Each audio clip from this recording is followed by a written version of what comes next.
After thunderstorms truncated race one yesterday, we are greeted by sunny skies overhead here in Southern Virginia. Virginia International Raceway, the site of race 2 of the weekend for GT4 America once again. Hello, welcome in to Alton, Virginia. Brian Marine and Calvin Fish in the broadcast booth. We've got Amanda Busick down in the pit lane. A look at the conditions, much different than we saw yesterday, Calvin. It is still hot, it is still humid, but mercifully, it is dry and no lightning to be seen. Yeah, not too many question marks on this race in terms of what the conditions are going to be like. Unlike yesterday, that was a wild one, and we didn't see much green flag racing, but certainly some teams on the back foot a little bit. This is one of them, Black Dog Speed Shop. That McLaren started off the weekend a little bit on the back foot in terms of its balance and performance. They got some adjustments here on Friday. Didn't have a chance to show it yesterday, unfortunately, but Michael Cooper will start from the outside of the front row today. Normally, we come into race 2 and we feel like on the heels of the first race, we've got some sense for the pecking order, but I'm not sure we learned a thing yesterday. No, and it's always a great race in terms of the three classes. Some of the driver lineups are so evenly matched. You've got a little battle going on. It can be three separate classes, so hard to get your head around sometimes, but it certainly makes it for very exciting racing all afternoon long. And they're all mixed up as you'd expect. For example, in the first 5 positions, you have 2 silver class cars and 3 Pro-Am class cars. I will say this, the bulk of the Am class is all clustered together, 13th, 14th, 15th, 17th, and 18th on the starting grid, and a little bit more further back as well. We won't want to miss those battles either, because we've seen some really fantastic AM-class racing over the course of 2025. We certainly have. For the Bimmer World squad, they had a big home victory here yesterday. James Clay, Charlie Postons, their 4th win on the bounce has really given them a commanding lead in the AM Championship. But expect plenty of action mid-pack here today. Speaking of winners yesterday, Kevin Boehm, Kenton Cook for Random Vandals Racing. They got it done in dramatic fashion. The move Kenton put on to get the lead of the race in race 1 yesterday was masterful, and the result was big points for them in the championship. It really was, and I think Kenton was trying to make up to his team after a little off. You very rarely see Kenton Cook off the racetrack. He did that in qualifying, damaged the rear end of that BMW. They got it back into ship shape, and he certainly took advantage of the track position there at the end. It was a beautiful move he made on Mark Miller up in turn 10. Very difficult move to make. Great respect between those 2 drivers to make it work. And it was a double win for Random Vandals Racing, because in Pro-Am they also got the victory. Sam Craven, Josh Green, who continues to flourish. Admittedly, we only saw him for a few laps yesterday, but they were spectacular. He was able to drag that car to the front of the class and 6th overall. Yeah, and there's a big move in the championship as well. They came into the weekend 11 points back of James Walker Jr. and Tyler McQuarrie. They finished on the podium, but with Green and Craven getting that victory, it's now just a 1-point margin at the top of the table. Always fun to see some stars emerge. Josh Green certainly could fit into that category. So too could Nate Cicero, who scored the surprise pole position for race 1 yesterday in his series debut. Didn't get a chance to see him a whole lot in the race, of course, because that first stint was cut short by lightning in the area, but he and Mark Miller starting 9th overall, 5th in the silver class for the Dome Motorsport team. Running as a Pro-Am team most of the year, but a lineup change ahead of this event to give Nate that chance to climb aboard that bumps them up to silver. Really excited to see what he can do today. Yeah, expect them to make some noise. I mean, Nate Cicero is 20 years old. He's certainly a star in the making, making some big impressions in various championships at the moment here in North America. And Mark Miller's got so much experience. Expect him to move forward during his stint and then let the reins go to that young man, see what he can do with it to see if they can climb back onto a podium run. Well, Michael Cooper will start on the front row and on pole position in class for Black Dog Speed Shop. His co-driver and team owner is Tony Gaples, and Amanda Busick has found Tony. Hey guys, yeah, standing by with Tony Gaples as we get set for race number 2. And James Walker Jr. just came by and talked to you and said, I hope I race you for a long time today. What was learned from the McLaren, if anything, yesterday? Boy, not much. Not much happened yesterday. I did 3 laps, he did 5. You know, we got our height reduced again, so we're kind of going in unknown. Yeah, Calvin was just mentioning that on the broadcast, the additional race, the lifted McLaren. Did you glean anything from qualifying or practice that you see that'll kind of show itself today? Well, hopefully we always learn something. But again, the car was a different car then. We got to see how the track looks going at speed, somewhat at speed. So. I was talking to Michael Cooper to kick off this weekend, and he said that he anticipates that these championships to come down to the very last race, that the parity is just so strong. What do you make of the competition, Tony? Well, obviously, I'd rather not have such good competition, but I would agree. BMW is a very strong car to have. Porsche is very strong here, and McLaren's been great all year. So, we'll see how it plays out in the end, and hopefully we're on top. Good luck to Black Dog Racing today. I did see Jeff Carter sneaking around here and Brian Till walking around earlier as well. So hats off to what we were able to accomplish yesterday with that exciting finish to the race here at VIR. Yeah, it was difficult to manage that situation with the weather coming through. There was a lot of uncertainty about what the race would look like when it did get restarted, but everything was communicated clearly. The teams had an equal opportunity to make that switch from dry tires, which they started on. Then the downpour came. Everyone needed to make that change, and they were able to do it in a manner that was non-competitive, because typically we don't see tire changes in this championship. So that was, I think, quite prudent. And in the end, it was short, but that last run to the checkered was quite exciting. It really was, and I think the decisions made in the race director room were spot on in terms of, we had some lightning in the area, so that's kind of a given that you have to bring the cars in, but gave everyone time to get a reset, get the wet tires on. We were then in that point in the race that if you go green flag racing, you have to have two drivers drive the race car, so you see a barrage of cars come in there. As soon as we got back to green flag racing, first opportunity to hit pit lane. So at the end, it was a 10-minute shootout, and some teams made some moves there to get the big points, but beautifully managed all the way around. We were remarked yesterday, Ryan, that the conditions were tough. We had those opening 2 laps on slicks in rain coming down, and then even on wet weather tires. It's a tricky racetrack, and that was a really clean race. Yeah, not much margin for error when you drop a wheel into wet grass. There's not much in your control at that point, and yet we saw such clean racing in that first little burst after the initial green, and then on the subsequent restart towards the tail end of the 60 minutes of allotted time. Engines are fired, the field's starting to roll out, and they'll take their one formation lap around this gorgeous Virginia International Raceway. 17 turns, 3.27 miles.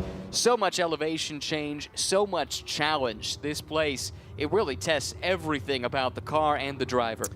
Yeah, it's old school, it's very traditional, it's very authentic, and the racetrack, the layout remains the same. They've done tremendous improvements around the whole facility, just in terms of being here and existing and trying to go about your business, but also from a safety standpoint for these drivers, because in these conditions, with the elevation change here, if you do drop a wheel with the wet grass that we have here, even this morning, you go for a bit of a ride. But they've certainly done some great improvements here, and there's a track that all of the drivers certainly relish coming back to.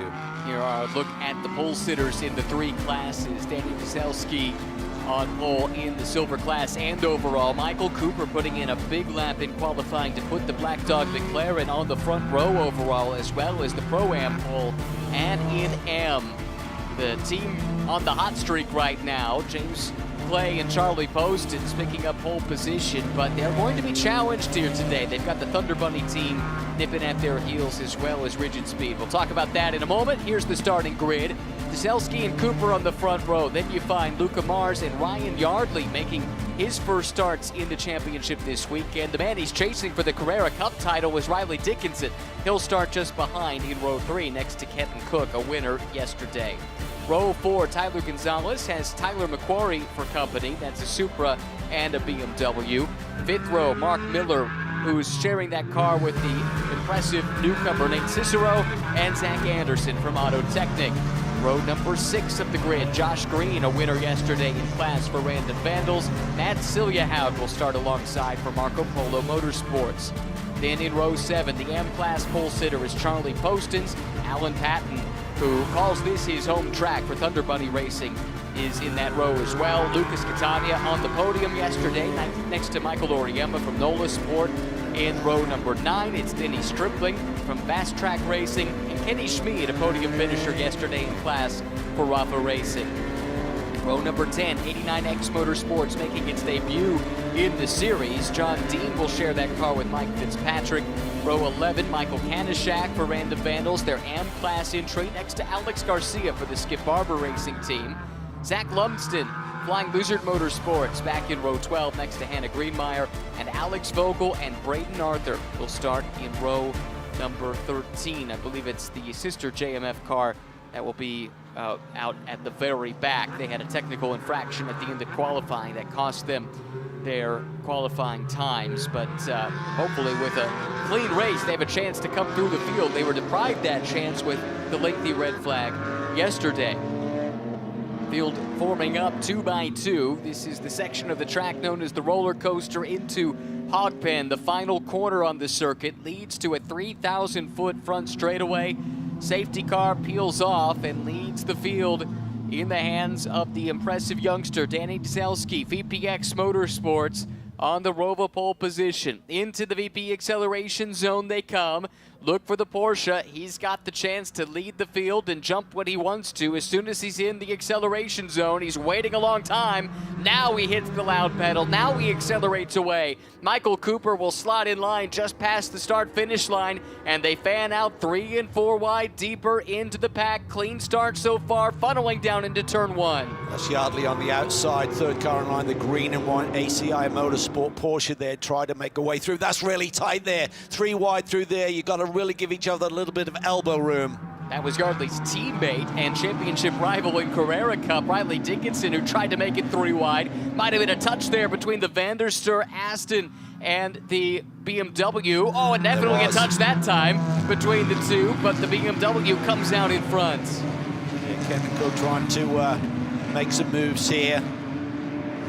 Lost the last part of qualifying with that off when he got in the wet grass himself here yesterday. So coming off that big victory, they're 3 wide. They're in the dirt there as they head up to the climbing S's. Oh my goodness, that was heart-in-mouth stuff. Josh Green shoved off a little bit there. That's the car that won yesterday. Orange and blue BMW. Another entry for Random Vandals. Big move up the inside. Riley Dickinson wasting no time, scything to the inside of Luca Mars and taking that position away. That was a beautiful move there, taking advantage of the tires probably not being in exactly their sweet spot just yet. Grip level is not 100%. Luca Mars had to give it to him. Now trying to come back though. That's the Aston chasing the Porsche right there, center of the screen.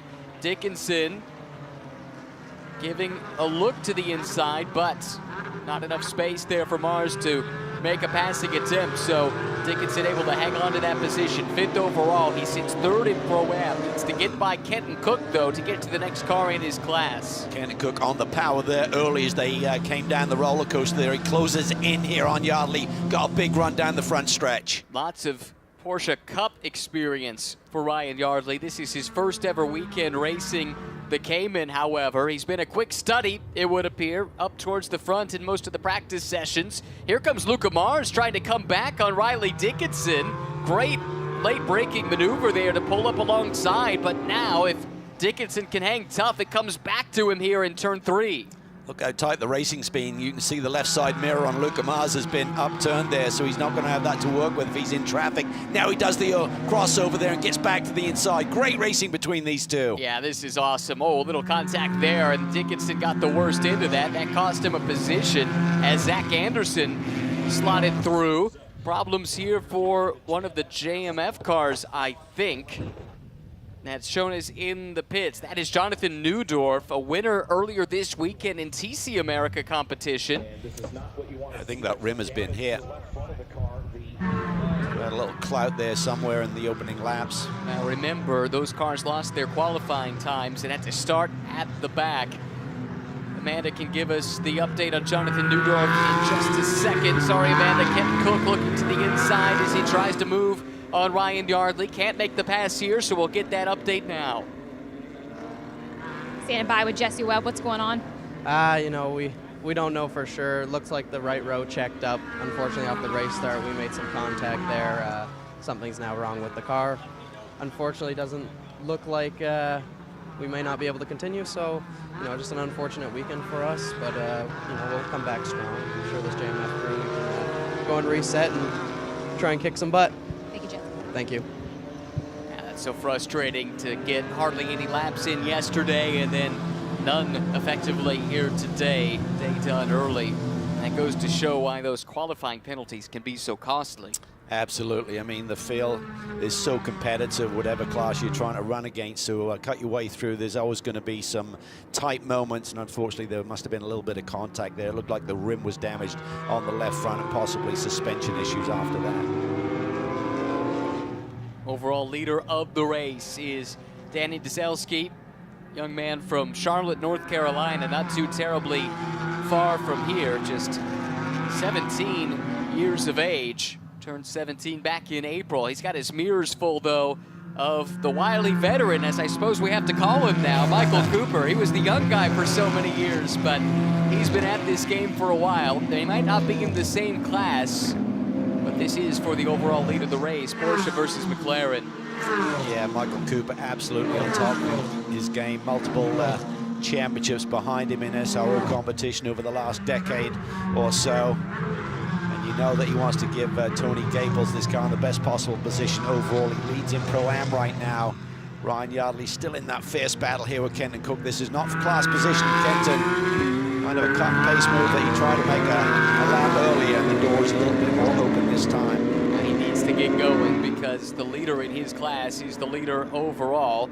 Kenton's momentum off of Oak Tree might have been harmed a little bit as Kevin Bohm, his teammate, watches on, smile on his face, trying to remain calm if he can.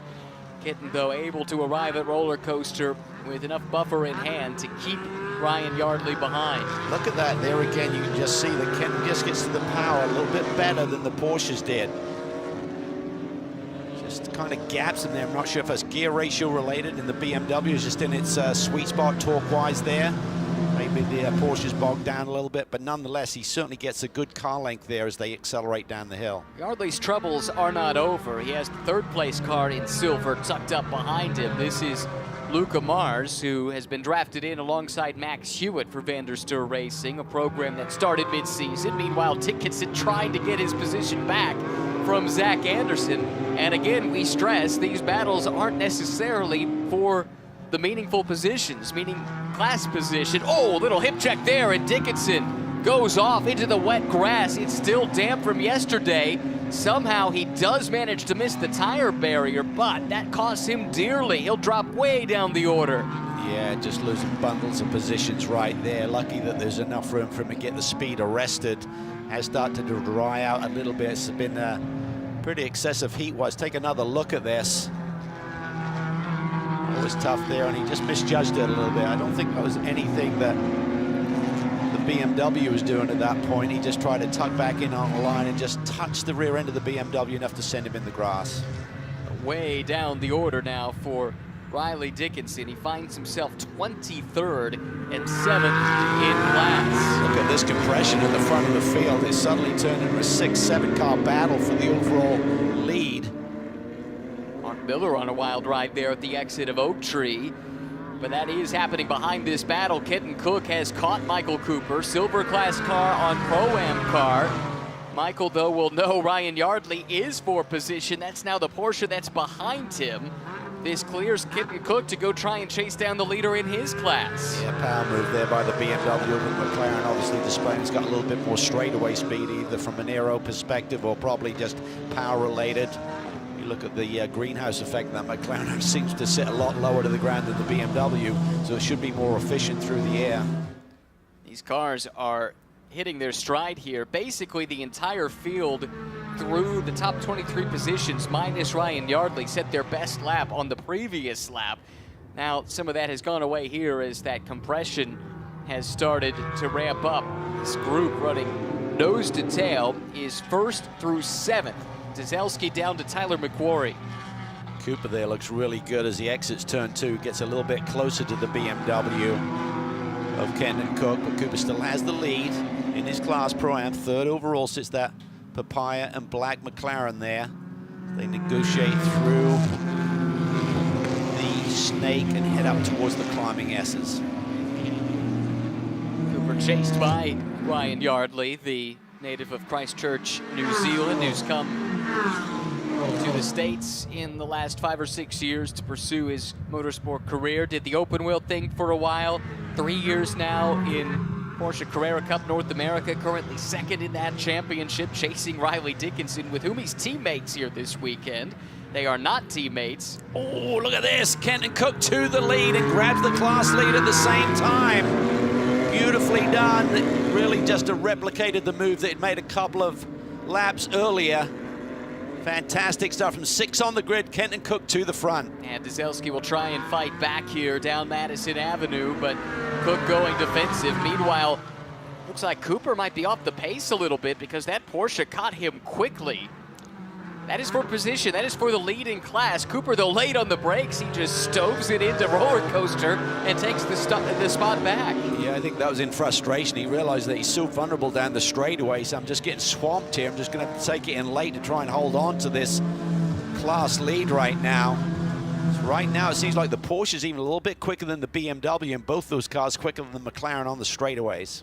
Wow, and there are 2 massive straightaways here at VIR. 3,000 feet down this one, 4,000 feet down Madison Avenue, and Michael Cooper does look a bit vulnerable. That time, though, able to hang on to the position into turn number 1. Battle for the lead in the AM class here. This is 10th and 11th overall, and it's Charlie Poston's leading the way, but he's got Alan Patton, who's been a super impressive newcomer here this year, along with his team, tucked in right behind.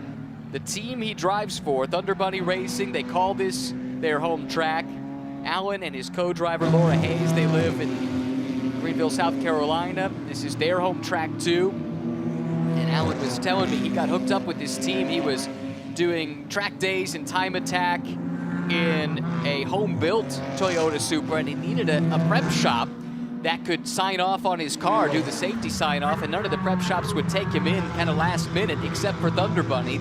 Their team kind of stayed late that day and signed him off, and that started a relationship now that's lasted several years. They've gone amateur endurance racing together, and now for the first time stepping up to pro class racing like this here in Pirelli GT4 America. Yeah, he certainly has shown his speed here today. His fast lap is the fastest in the class and a couple of tenths quicker than the AM leader, Charlie Poston, so looking really strong here.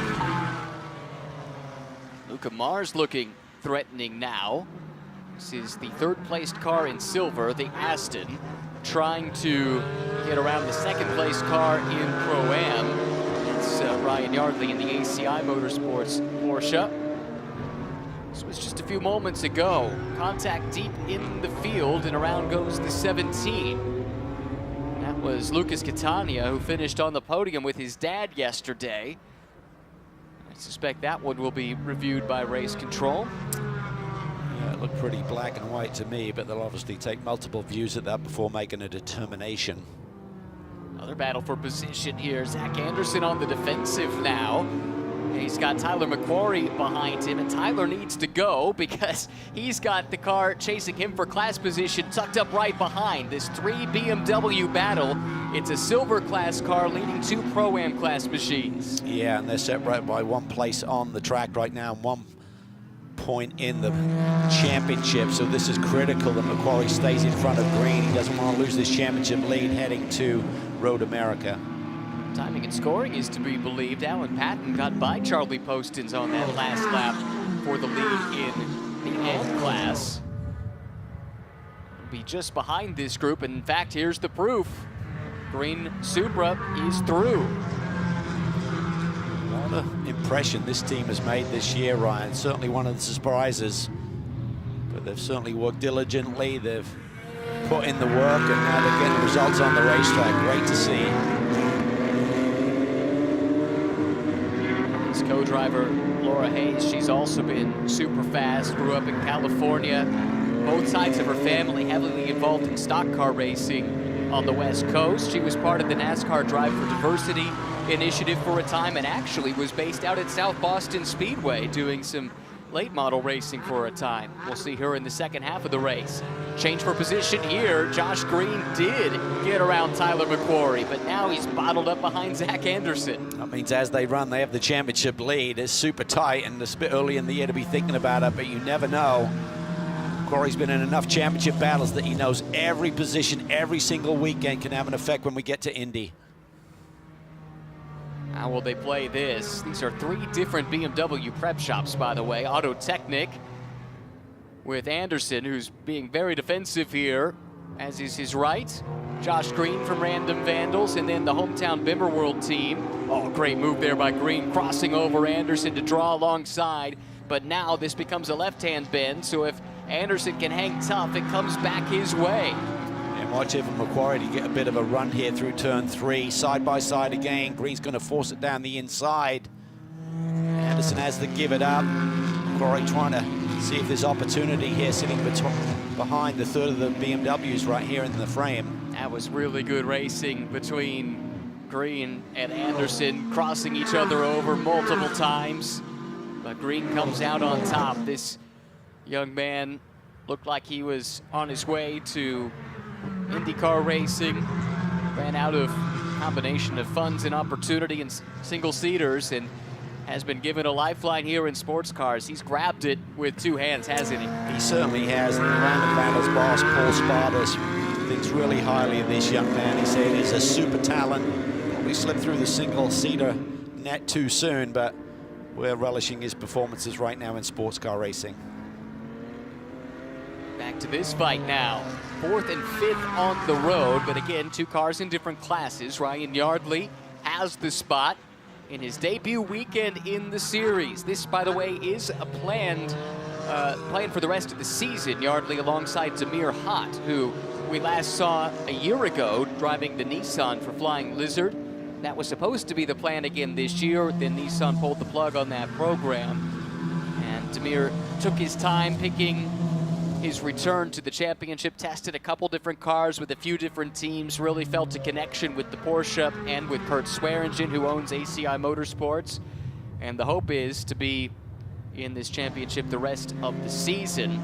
Just a quick update on the teammate there, ACI, Riley Dickinson. We saw him run off the road, didn't really see how many positions there's lot. It was a lot. He's down in 18th overall right now and 6th position in class. He's made up 5 overall positions since then, but just 1 in class. That's the trouble. All the Pro-Am cars seem to be up towards the front of this pack. He's going to try and work the outside here around Michael Kanishak, who's no slouch, and Kanishak is bottled up behind Michael Oriema. If Dickinson could get there, Oriema would be for position in class. The NOLA Sport team using the alternate tactics that we often see in GT World Challenge America. They elect to start in race 2 their amateur driver in Oriema, but that means they've got ex-IndyCar driver Mateus Lace to take them to the checkered flag. Yeah, and he always puts on a great show. Certainly it's a new program here with this Porsche, of course, but nonetheless, similar speed to what they displayed over the last couple of seasons. So, yeah, for Oriema, he's just got to keep it clean, try and maintain that track position and see what Mateus can do in the second phase of this race. And he'll probably get in the car on the relatively early side, and that pit window opens at about 36 minutes and 10 seconds left in this race to do the perfect pit stop and not exceed. Now you see Dickinson down at the inside of Kanishak. Kanishak does not give it to him. No, that was really high-risk stuff, right on the ragged edge. Dickinson didn't force the issue. This time, though, it gets a good run out of Oak Tree Corner, gets to the flank, and now uses that side draft, made popular in NASCAR, of course. Effective in sports cars as well, to pull alongside with the BMW. W power certainly comes in handy down Madison Avenue, but late on the brakes is Dickinson, and he does get that position. A little nudge from Kanishak, just making sure he knows he's there. Right behind them, Kenny Schmid making a huge move there, really deep on the brakes, getting around Hannah Greenmeyer there, not for class position, but nonetheless took it in super deep, almost ran out of road there as they tipped it in at the roller coaster. Is the hood missing on Greenmeyer's car? I think it is.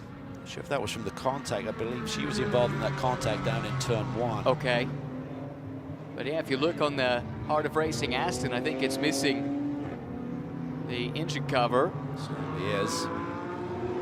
Yeah, I think she was involved in that little bump where the car got spun down in turn 1, so maybe it kind of dismantled one of the hood clips there.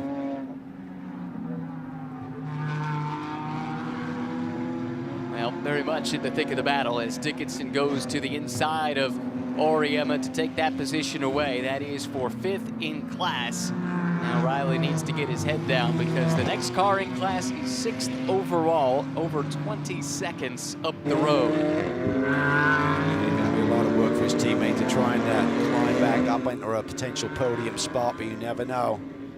Good race so far. Really, really clean. Kenton Cook continues to lead, by the way.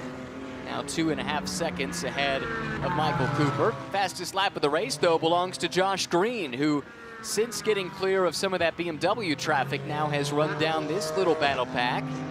He's behind Luca Mars in the Vanderstur Racing Aston Martin, who himself has been stuck behind Ryan Yardley for quite a while, and Auriemma goes for a wild ride. That's the alternate pit lane. On the other half of the track, looks like he mostly avoided hitting anything, remarkably. Yeah, that was a lucky break there because there's lots to hit, as you can see. That pit entry there in the alternate pit lane is heavily protected by those tire bundles, but if you slam those sideways, you're going to make a mess. But he continues. He may have grazed the bodywork a little bit, but he continues. Certainly a scary moment there. Started way back at the top of the S's, then down to Oak Tree, still side by side. Mike gets inside of Schmid there. Right there, they just lock horns, and basically with the BMW back a little bit, that turns the BMW across, excuse me, the Porsche across his bow. Wow, that could have been a whole lot worse. Continue on, but for Auriemma and Lace, that's a big hole to try and climb out of. Kanishak really loose there coming off of turn 1, so I'm not sure if there's been any geometry change there with that little argy-bargy. Home race of sorts for Michael Kanishak. He's from Raleigh, North Carolina. Just over an hour or so away from here. Another look at this. Again, it started really early, and it just never stopped. Nice car control there by Auriemma. See Greenmeyer there taking advantage, gets to the inside of Schmid there through turn 11. And they come off accelerating. BMW's just behind, nowhere to go there. I think for Auriemma, he just had to give that lane a little bit more room there to his left to avoid that contact. Getting a report from Amanda that there might be an overheating issue for Riley Dickinson. They might have to pit early in the window, which is not what they would ideally do. They'd like to maximize his drive time, but I wonder if it was the time he was off track going through the grass. Sure, some of that was backwards, but even so, he did have, went off the track forwards initially, and cut into that grass is pretty lush, and it'll just pack. It just sticks to the radiator grill, and they're literally about 3 minutes and change from being able to hit pit lane. This has been a non-stop fight here between Ryan Yardley, 3rd overall, 2nd in Pro-Am, and Luca Mars, 2nd in silver, 4th overall. Jared Deselski got dropped so far back. I think we might have missed that action. He was running up there in the top 3 and suddenly sitting there P8 and 4th in silver. So Cooper and Yardley and company have gotten around him. So I'm not sure if he had an off somewhere and lost all those track positions. That's a really good point. That car is still all right. You know it'll go quick in the hands of Alex Ellis, who's standing by waiting for his turn aboard. We're approaching the de facto pit window here, Calvin, as we get close to the halfway mark. When might we see teams make that call to the pit lane for the first time? Yeah, as I said, 36 minutes and 10 seconds left on the clock is when the first time they can come in. It's a 70-second minimum stop time. You can't exceed 35 minutes maximum drive time for the driver who heads back out early. Thunder Bunny continuing to show the way in the AM class. Alan will be loving this. And Laura Hayes waiting for her turn to jump aboard. Amanda has found Laura. What can you tell us? She's getting ready right now. Her team was giving her a warning to get that helmet on as she puts it on right now. And Laura, we were just talking off camera about some of the growing pains that we've had that have been outside of your control, but you said that the team is right where it needs to be and where it can compete. What are your anticipations on the second half of this race? It's going to be tough. Right now the tires are tipping over. Alan's out there trying to save what he can for me, doing a great job. So about to hop in, and I know James is really good here at VIR, so we'll find out here in about 30 minutes who's in front of who. Good luck today. Thank you. That group has been really, really impressive coming out of club level, amateur level, endurance racing, some MX5 Cup racing as well.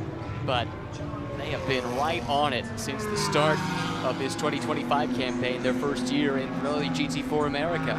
Window is now open to hit pit lane and not exceed that 35-minute drive time, so we'll see who comes in first. And I think Laura's predicting where she may be fighting for that AM class win here today. Talking about James Clay there, Bimmerworld driver. His teammate Charlie Poston's currently sits second behind Patton, her teammate.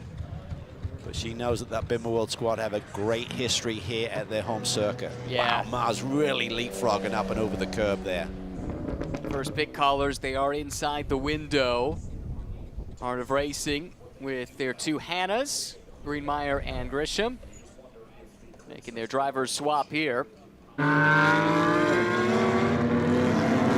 a warning given to both the 23 and 98, so that would have been Kanishak and Oriema for driving standards. No penalty issued, but both were warned.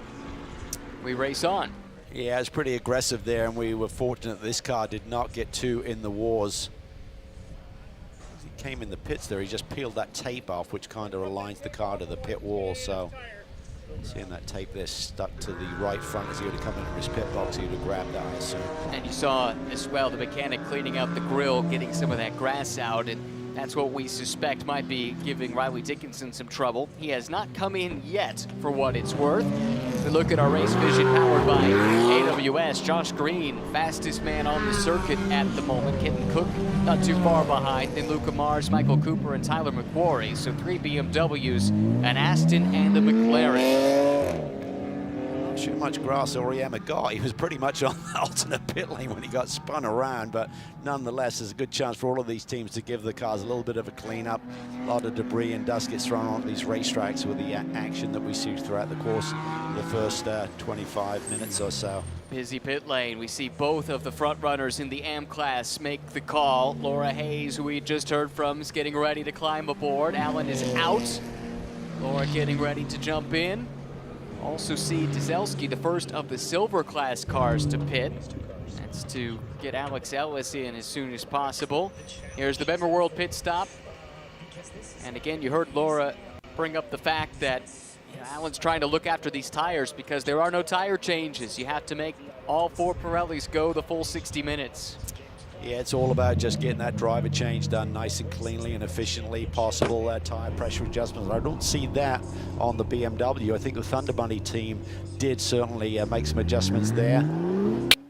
She heads out for the Bimmerworld car to launch. They have a little display there up on the dash that will indicate when it's good to go and not be shy of that 70-second minimum stop time. 71 seconds for Thunder Bunny, so they are clear. That's what they wanted to see. Looked a little slow. Were they outside that? 5 seconds. Wow. And that will cost them some time. James Clay, he knows this track well. He's from nearby Blacksburg, Virginia, home of Virginia Tech University. And he'll need all of that local knowledge if he's going to reel in the class leader, overall leader in the pit lane. Here comes Kenton Cook to the Random Vandals crew. Message from the team this morning, no real changes. Didn't have a chance to really learn much yesterday. Just concerns our cockpit temperatures and engine temperatures here. It is very, very toasty inside these race cars. And Kenton still has another race to run today. GT World Challenge America still to come. Kevin Boehm getting ready to climb aboard. It will help him get situated. Easy thing to do with all the equipment on, the gloves on, plus the heat, of course, and the exhaustion. Really hard to see the safety harness and get that buckled up yourself with that harness device that kind of prevents you from really tipping your head, looking down into the lap belt area to get that done yourself. So typically you need a driver assist or the co-driver to do that for you. Michael Kanishak continues to run. keeping him on track until now. Now the Random Vandals team calls their M-Class car in. Looks like the top 11 cars are yet to make a pit stop. Typically in a Pro-Am lineup, you're going to keep the Pro in a little bit longer, maximize their seat time, try and gain as much ground as you possibly can, create a buffer for your Am teammate to work with. Obviously run the risk of a yellow coming out during this, call it a window, but there's no real set window, it's just set on maximum drive time, but nonetheless there's opportunity for it to backfire a little bit by opting to take this strategy. All the pit times we've seen come in so far are good. No one has come in under the 70-second minimum. Driver change here. Paul Sparta getting buckled in.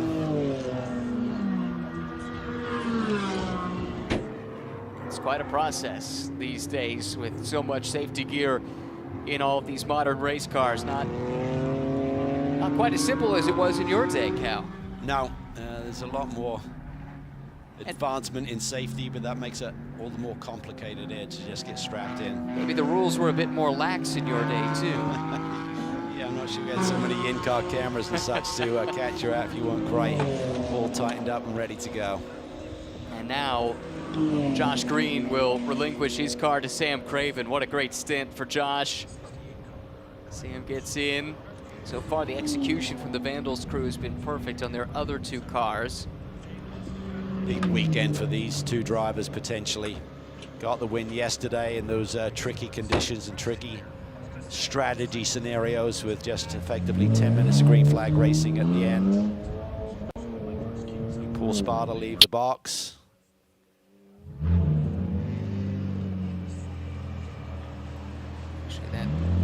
Sparta's stop was very slow. So I take back what I said. They were way over. That was... I think there were issues with that driver change. It looked like there was still some panic going on there. So we'll have to get to the bottom of that. How about this one? Sam Craven. Yep, comfortably safe.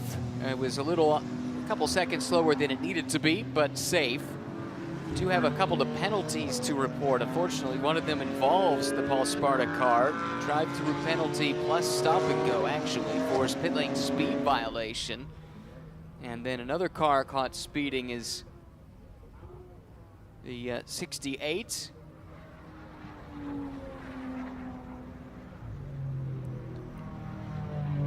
that will have to serve a drive-through penalty. And that is Gresham Wagner, who is in the pits now. Yeah, this car was running towards the front in silver. Tyler Gonzalez started that machine. Wow, that's a big hit for them. They were very much in the championship picture. Didn't have a great day yesterday. Didn't finish. Lost a bit of ground in the points, so. Yep, that is costly. We'll see where they cycle through. We're now just waiting on Ryan Yardley and Zach Anderson as the 39 goes for a ride. It is Max Hewitt, who's just climbed aboard after a strong opening stint from Luca Mars. Hewitt had a really good beginning of the season in GT America before electing to switch his focus over here to GT4 America. Just clarification on the 68 car. I said they didn't have a great day. Not a great day championship-wise. Lost 10 points, still finished on the podium. Sure.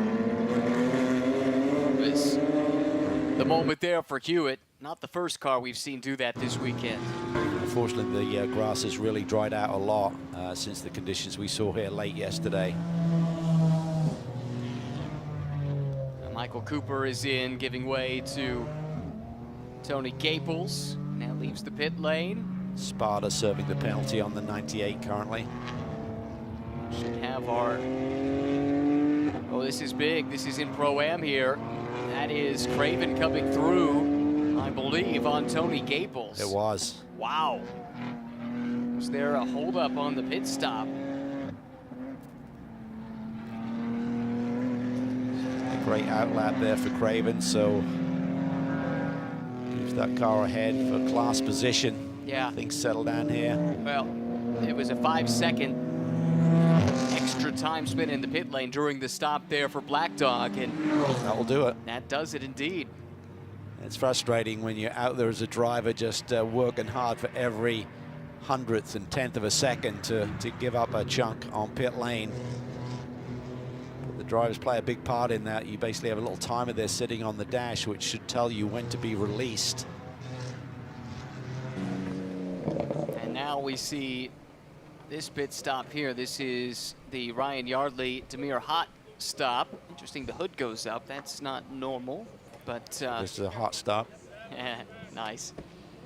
Demir climbs in. This will be really the first time we've had a chance to see him in this car. He did drive briefly in that first lap yesterday before the rain and the lightning came. Great stint there by Ryan Yardley, who is one of these young talents that has been going through the Porsche pyramid. Dickinson in at the same time, as you can see, just up ahead. Time is running out rapidly. You got to be in with no less than 25 minutes on the clock, not to exceed the drive time on the front end of this race. Kurt Swearingen going to jump back in, see if he can get that car back into a podium position like they had here yesterday.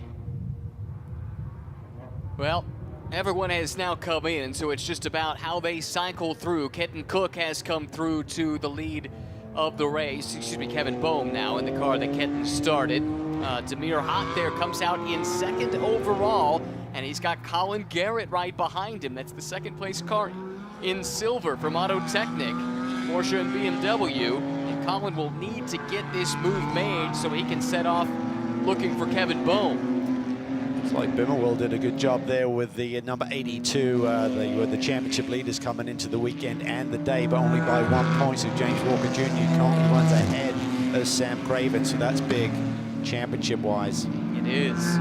Walker starting to reel in Demir Hot as well. That's the BMW of Walker right there with the red nose. Sam Craven just behind two. Crucial battle in the Pro-Am standings. Hot with his mirrors full of the BMW of Colin Garrett. Oh, Colin pushing super hard right on the very limit. Yeah, super sketchy there as they exited turn 10, set it up. He's going to try and get a big run here through Oak Tree. Those Porsches have got good straightaway speed here this weekend. Behind him, a couple of cars battling out for the final two positions in Pro-Am. Yeah. A couple of podium spots right there represented by those two BMWs, the second and third ones in this train. Here comes Garrett trying to reel in the Porsche of Demir Hot, but Demir's got the power down Madison Avenue. This is not going to be an easy pass despite it being out of class. Right there, let's see that.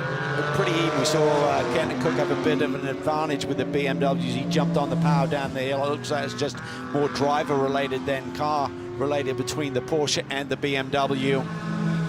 We talked about the slow stop for Black Dog. That's dropped Tony Gaples all the way down to fourth in class from the lead of the class when Michael Cooper brought that car in.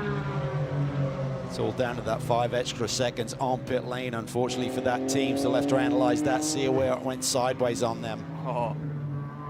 Look at the backdrop, Nate Cicero in podium position in the silver class, and he's got a lot of pace aboard that Dome Motorsport Mercedes right now, 6th overall. This is how far you have to drop back to find the former class leader here. Tony Gaples for Black Dog Speed Shop.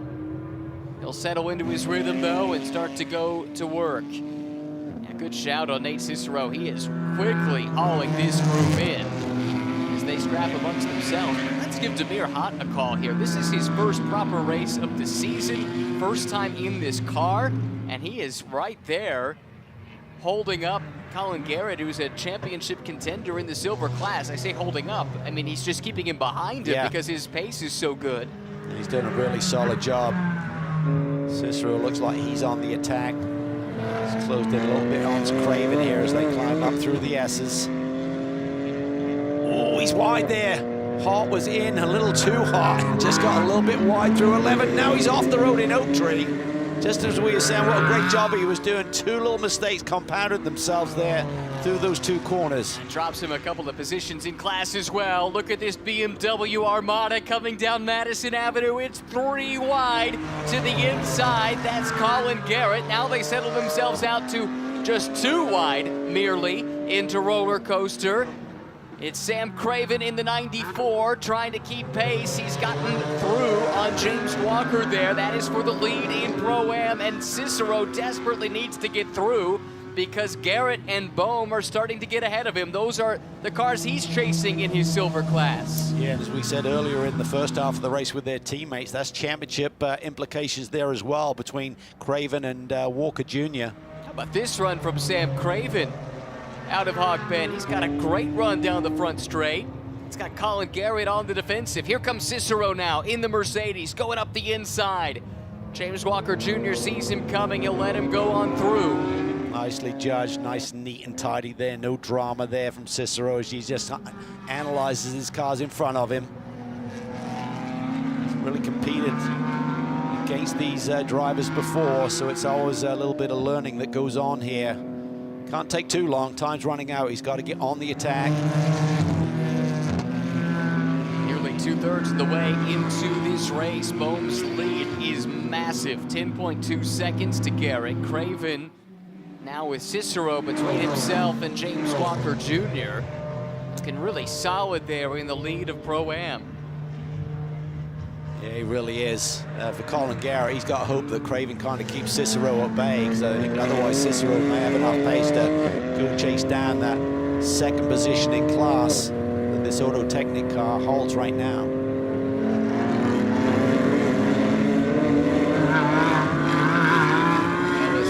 Starting to catch this groove too. He sits fourth in the car that started on the pole position here in this race, 7th overall. It's the car at the back of the train starting to reel in Demir Hunt, who still holds a podium spot in Pro-Am. ACI can be really pleased with that, even if it has not gone according to plan for the sister car, which is really the car going for the points. So some frustration there, I'm sure. Nevertheless, welcome new addition to the team. Demir stepping into the car that Dan Seville had run in the beginning of the season, and we expect Dan back at Road America. He's had a rotation of Kai Van Berlo and Luke Hartog as his co-drivers so far this season. A couple of updates on those BMW sides. So we see Cicero there down to the inside of Craven, so now he's got his sights set on Garrett right ahead of him. And regarding the Bimmerwald stop being about 5 seconds shy, Poston's had to recycle the engine a couple of times, and also with random vandals. Sparta had an issue, not sure what it was, but Sparta is now saying the issue has gone away. How about the fight back there from Craven? He was able to cross back over on Cicero, take the spot back. It's not going to be easy for Nate. Well, he's done a nice job of showcasing his speed, but not making any enemies right now. See if he gets his elbows out a little bit and see how badly he wants that P2 position versus the podium they're on. Still will be a great debut weekend for him. Yeah, to get the pole position as he did for race 1, and now to race his way forward as he's doing here. This is great. It's a shame not to see the full season lineup in this car, but that said, he's been there on the pace. He said yesterday Eddie Colleen has been sharing this car with Mark Miller. He unfortunately suffered a knee injury, and in the race car he just couldn't get full braking pressure with his legs. So he said, you know what, I'm just not safe driving this. And they'd done a test recently with Cicero, and they said, let's give that young kid a run. And he certainly paid them back big time with his performance in qualifying, podium run yesterday, sitting in another podium position here today. Had run early in the season, come to think of it, with Fast Track, hadn't he, with Stuart McAleer, Nate Cicero, but that program went away for whatever reason as we go full course yellow. Not sure what the cause of this is, and it definitely does. 10-second, 11-second lead now by Boehm is going to be gone. It's the Vandersteur Racing Aston Martin that's off the road. Max Huer. He's got the door open, and looks like he's climbing out. Yep. That is the trouble spot.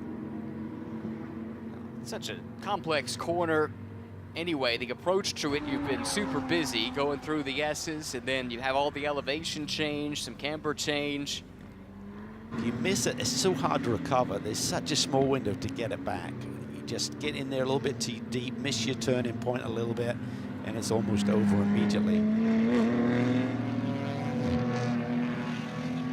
Now, tough break there for a team in a car that had been front runners in the early stages of this race that wipes away the giant lead for Kevin Boehm, but now he's going to have his hands full. Colin Garrett slots in right behind. Cicero not too far behind that, with Sam Craven in between.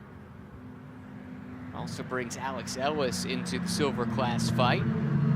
Maybe a bit of a reprieve for Black Dog. Tony Gaples gets caught back up, a chance to battle for a podium now. Yeah, when you look at it, you got two silver cars running right in a line of stern, so they can go for the class lead immediately. When you look at Pro-Am, Craven's got the lead. Cicero is a buffer between he and Walker Jr. Then Laura Hayes still has the lead in Am, and she's got a couple of cars between her and James Slay, who she forecast having a battle out for here on his home turf. Johnson Holt right now completing the podium as they run in the Am class, fast track racing.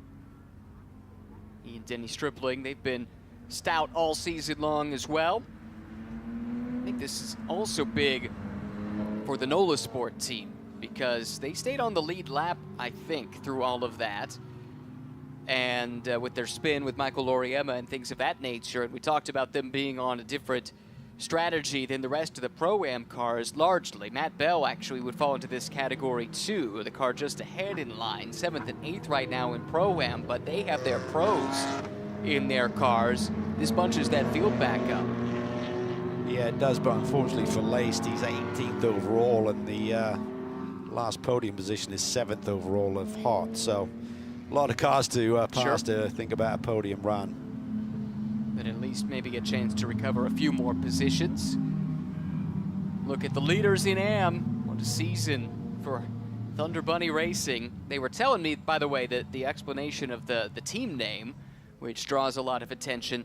The team, when it was formed, it was a lot of former BMW driving school employees and instructors down in South Carolina, and they had a car that had run in some Grand Am sanctioned series that had a logo of, let's call it, a men's lifestyle magazine that features a rabbit on the car, and they nicknamed the rabbit the Thunder Bunny. And then when they formed this team, they wanted to come up with a name, and they thought, why not? We'll name it Thunder Bunny. The logo has evolved somewhat into what it looks like now, but that is the genesis of the team name. Interesting. I thought so. Doing your research, Ryan. I'm super impressed on that one. Well, gee, thanks, Cal. It helps when you go and find the team and they tell you the full background on it. And, you know, mea culpa here. I've been trying to find them all year, and it just hasn't quite worked. But finally, earlier this weekend, was able to spend a few minutes under their tent and really enjoyed that chat. Certainly, they deserve their time in the sun. They've been really impressive. Not just the speed, but the execution, too, has been top-notch, stepping up into a championship of this caliber. I think you get on the podium in terms of the research department for the weekend. I think Amanda still holds it with Varun's name and heritage of that from yesterday. Do you remember? The God of Rain or something? Yes, exactly. Yeah. Varun Choksi, who we'll see later on today in GT World Challenge. Amanda let us know that Varun means the God of Rain. So no surprise that he was super aggressive and effective in the wet in that brief rain shower yesterday. It's all coming together. Certainly coming together for Random Vandals and Kevin Boehm, but he's going to have to fight for it here. Take us through what you go through mentally when you've had a big lead and it suddenly all goes away. And so instead of managing a gap, now you know you're going to have a knockdown, drag-out fight to the checkered flag. Well, you just have to lean on your past experiences. I mean, Kevin has so much talent. He's got so many championships behind him. He's in a great race car here with Ken Cook. They got the championship lead, but he also knows some of these drivers are right on his tail, and Colin Garrett would love to get that victory for Auto Technique, and this has really given him a great opportunity. I mean, in terms of fast laps, certainly the 97 car has had a distinct advantage over the cars that are chasing it by, you know, a good half second quicker than the Colin Garrett machine so far today. But Kevin's got to keep those tires clean, be ready, because you know he's going to come under attack here once we go back to green flag racing. When we talk about hometown teams and drivers, we should definitely mention Colin Garrett, because He grew up in South Boston, Virginia, which is 20, 30 minutes away. Famous for its short track, and that's where he cut his teeth racing late models and was a former track champion at South Boston, Virginia. His transition to sports car racing, won a TC championship in 2023, and now on the precipice of a win here close to home if he can put the move on Kevin Boehm. Let's take this chance to go back down to the pits and hear once more from Amanda. Hey guys, yeah, I'm stationed over by Auto Technic, standing next to Zach Anderson at the moment. We're just talking about Colin's opportunity here. It was a 10-second gap as the full course yellow came out. Do you guys have the BMW to contend with Kevin? We're gonna definitely try. We're gonna leave no meat on the effort bone. We've had a few gremlins in straight lines this weekend. I think we've uncovered most of it from yesterday to today. But yeah, Colin knows what to do. This is his home track. He's got the best car control out there, and yeah, just wanted to tee him up and give him an opportunity. While I have you, want to say apologies to the ACI number 7 Porsche. Didn't expect him to maintain that outside radius in 3. Totally unintentional. So just wanted to say that. Thank you, Zach. And in talking to the team, they do hope that they can contend with that random vandals entry for Kevin Boehm. And as I stand next to Tyler Stone right now as well, the AM entry for Auto Technic, you guys do the alternate strategy as well. You sent out yourself first, and now Matt Million's in the car chasing down. I think Kurt Swearinger is right ahead of you guys. Undoubtable benefit for this full course yellow. How much excitement did you get seeing it? I was pretty excited about it because it got us a chance to get a little bit closer, and you know, as we go back green, anything can happen, and so we're really excited about the opportunity of packing the group back up. You guys are running a red front bumper this weekend. Tell me about the good luck charm of this guy. Well, the red front bumper, if you've been following the series, race 1 in Sonoma, we got taken out and we had to use our spare bumper, which was red. And then no incident at Coda, and then the third race, which was Sebring, our first race there, we had to replace it with our spare bumper due to another incident, red bumper again. And so we just listened to the car and we're like, if you want a red bumper, we'll give you a red bumper. So we're going red the rest of the year.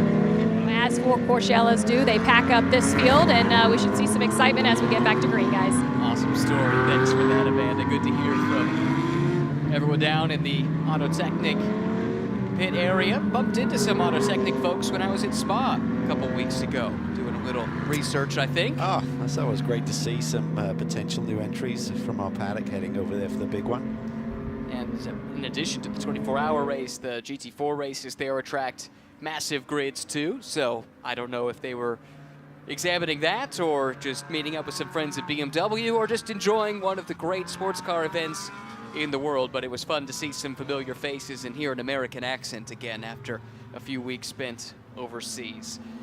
8 minutes, 20 seconds, that's all that's left on the clock. The good news is the lights are out on the safety car, so the restart is imminent. Boehm and Garrett, the top 2 overall, they are for position in the silver class. Then you have your Pro-Am leader of Sam Craven. Nate Cicero, 4th overall, is 3rd in silver. Walker, 5th overall, is 2nd in Pro-Am. You've got to go down to 9th overall to find the leader in the Am class as Kevin Boehm starts to pick up the pace through Hogpen, weaving back and forth down the front straightaway. Got a decent jump. The battle, though, is for 3rd overall. Look at Nate Cicero, the run he's got in the Mercedes, and also now to the inside, here comes Garrett dealing with Craven. This is great news for Boehm at the front of this field. If these two fight it out, then he can get away again. Look at that. Craven gets around Garrett and gaps him immediately. I wonder if they still have some straight line issues on that Auto Technic machine. This is Alex Ellis on the move, just got around James Walker Jr. This is for position. We're seeing it tails away, but that brightly colored Mercedes under threat now from the Porsche. Tony Gaples there making some big moves. Exactly right. Gaples got around Walker. That was for position. That was for 2nd.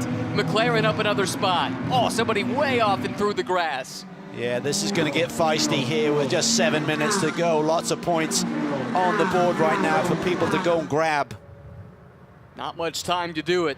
It is go time now. Oh, at the back of the pack, the P1 Group McLaren with a nice move there. That's Matt Bell trying to follow him through one of the Supras from the Rafa Racing team. Keeping an eye on that McLaren. Tony Gaples, can he pull away? Trying to put some gap between He's in there himself. deep into Oak Tree. Little slide there by Tony. Can he get it back together? Looked like he might have. Oh, off track, another one of the Auto Technic cars. That might be Matt Million. I think it was, with that red nose further back in the pack. Here comes the BMW, though, with some power out of Oak Tree. Tony Gaples will have to go on the defensive here. This is second and third in class coming down Madison Avenue. Keeps him at bay. His teammate Michael Cooper is struggling against those BMWs a little bit earlier in this race, but Tony does a nice job of recovering on turn into Oak Tree. Definitely lost the tail of the car. A little slipping and sliding there as well, deep into this race. James Walker Jr. desperately wants to get that spot back. He's got it in the crosshairs, but time is running out. Boom leads this race. Sam Craven, what a move he made to get to second overall. He's got a big old buffer in his class. Here's Matthias Laced on the comeback drive, going around Laura Hayes. Laura now will have to fight because James Clay is coming up close. That's the BMW right behind the Supra, fighting for the AM class lead. Just as she predicted, and you know that James Clay is going to force it here. This is his home race. A lot of family and friends here this weekend. Support is big for Bimmer World. But they're caught up in the midst of other class battles too. That just adds to the complication. Here comes Clay to the inside of Hayes. She sees him coming and gives him plenty of space. James Clay takes the AM class lead back. Alganian there trying to take advantage. There's not for class position. Garcia's the next car in the AM class. It's a couple of cars further back. Here comes the field now, roaring under the bridge, up through, snaking into the climbing S's. Matthias Lace put another move on there. That was for 8th overall around Mike David Ortman, who had previously been tailgating James Walker Jr. for the 8th spot overall. Look at this, Walker Jr. trying to make some moves, but Matthias Lace, you called it. I said, how's he going to make up 10 spots? Well, he's just done it. Wow, 2 for the price of 1 down into Oak Tree. And Matthias Laced around Walker and Gaples, both for class position, finds himself in second all of a sudden. Yeah, and suddenly our championship leader is knocked off the podium. Side-by-side fight here. This is what? Swearingen fighting with Walker Jr. now at the top of the hill. These 2 for class position. Great recovery here for Swearingen. He and Dickinson had their moments. Tamir Hott has drifted back a little bit. He now is in 11th overall, 6th in class. Yeah, they're all right there, covered by the proverbial blanket right now. So lots going on here, lots of championship implications as well. 2 laps to go. Colin Garrett fighting here with Nate Cicero. This is for 2nd and 3rd in silver. Garrett has it. Cicero is trying to take it away. Cicero to the inside now in the Mercedes, and yes, he is through. Nice job there, up to P2 in class at the same time, 3rd overall. Bohm continues to lead by just under a second. Oh, there's Alganian's got involved here. Tamir Hott, the other car. 2 cars in different classes here, both with some damage. Both will need to limp it back around. Frustrating weekend for Alganian and the Marco Polo team. They were caught out by the pit strategy yesterday. Cost them a decent result. Laced up to 6 overall. What an amazing run since this restart here late in the going. Another look at this. Alganian. Just had nowhere to go. Yeah. 25 got turned there by BMW, I believe. Several incidents reported that will be reviewed post-race.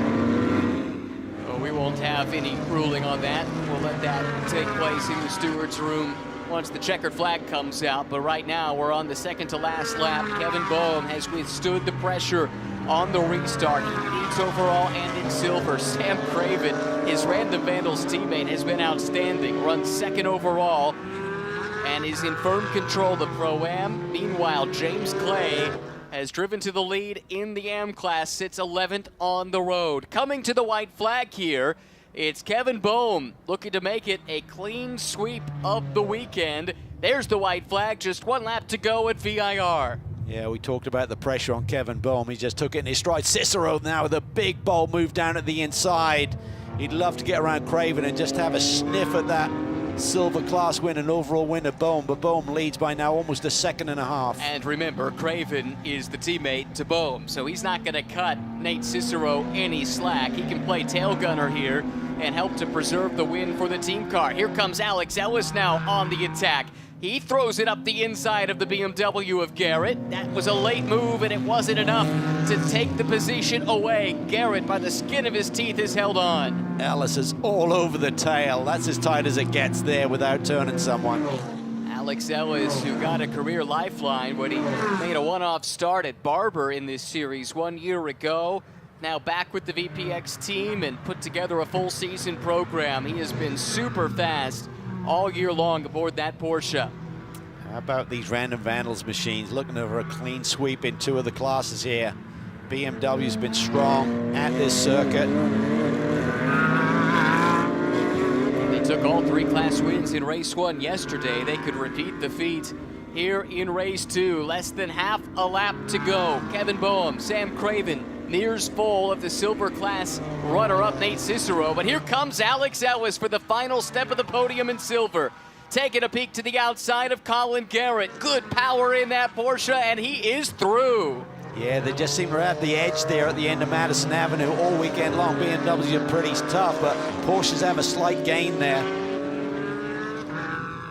Late move for the final step of the podium in silver, but it has not troubled this team or this driver. Random Vandals set to make it 2 for 2 on the weekend with Kevin Boehm and Kenton Cook. They win in silver and overall, and for the second straight day, it's a Pro-Am win as well for the Vandals. Sam Craven brings it home. Josh Green set the table. They are your Pro-Am winners.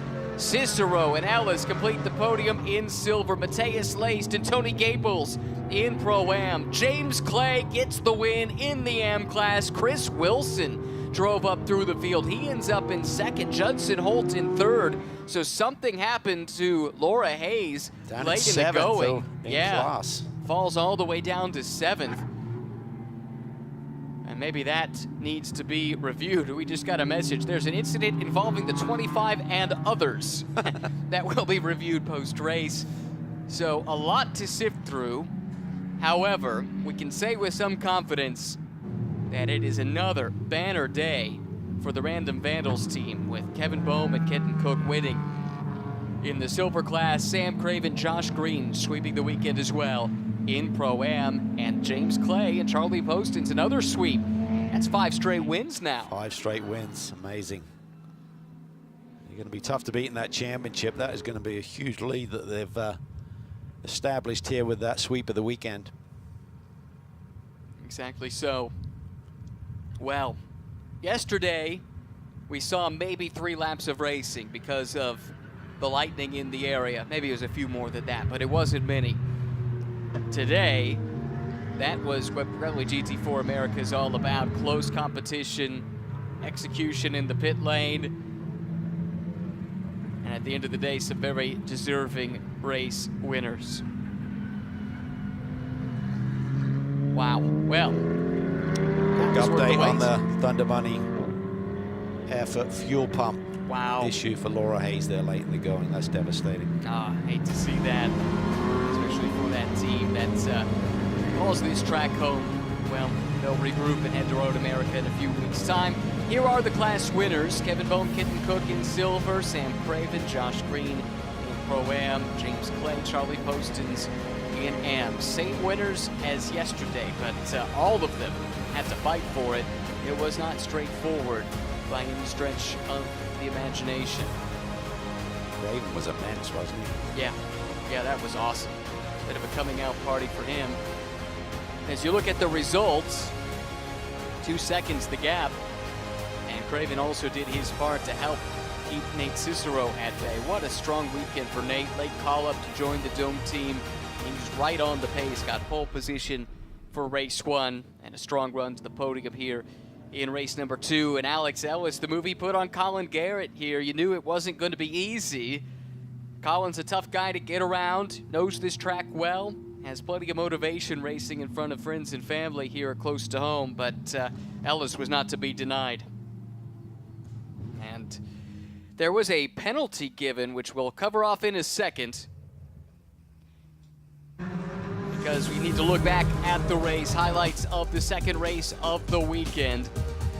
And at the front of the field, it was Kenton Cook able to drive by the pole sitter, Danny Dzelski, to take the lead of the race. That was a lead they would not relinquish. Michael Oriema roughed up a little bit by Michael Kanishak. It started down at in the run into Oak Tree. This is how it ended on the exit of Oak Tree. Somehow that car would finish on the podium, or just off the podium, actually, as it turns out, in the Pro-Am class.